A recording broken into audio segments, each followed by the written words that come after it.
صل على سيدنا ومولانا محمد صاحب التاج والمعراج والبراق والعلم دافع البلاء والوباء والقهط والمرض والألم. اسمه مكتوب مرفوع مشفوع منقوش في اللوح والقلم. سيد العرب والعجم جسمه مقدس معطر مطهر منور في البيت والحرم. شمس الضحى بدر الدجى صدر العلا نور الهدى كهف الورى مصباح الظلم. جميل الشيم شفيع الأمم صاحب الجود والكرم. والله عاصمه وجبريل خادمه والبراق مركبه والمعراج سفره وسدرة المنتهى مقامه وقاب قوسين مطلوبه والمطلوب مقصوده والمقصود موجوده. سيد المرسلين سيد المرسلين خاتم النبيين شفيع المذنبين أنيس الغريبين رحمة للعالمين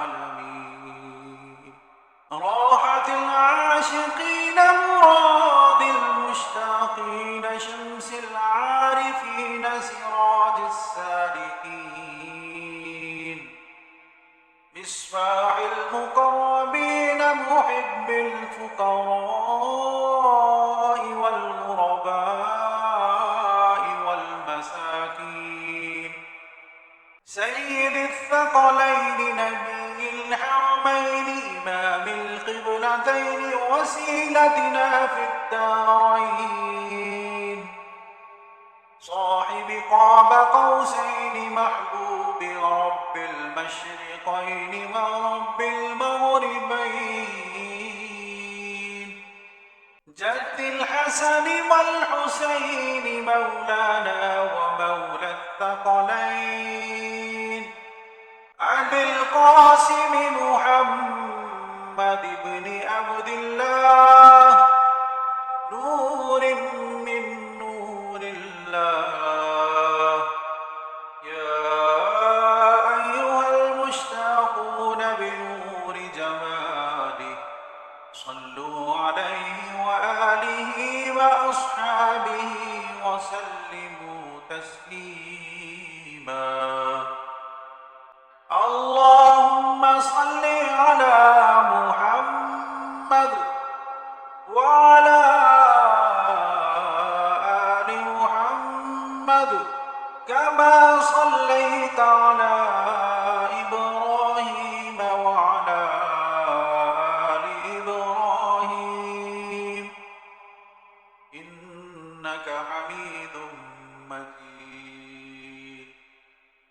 اللهم بارك على محمد وعلى آل محمد كما باركت على إبراهيم وعلى آل إبراهيم إنك حميد مجيد.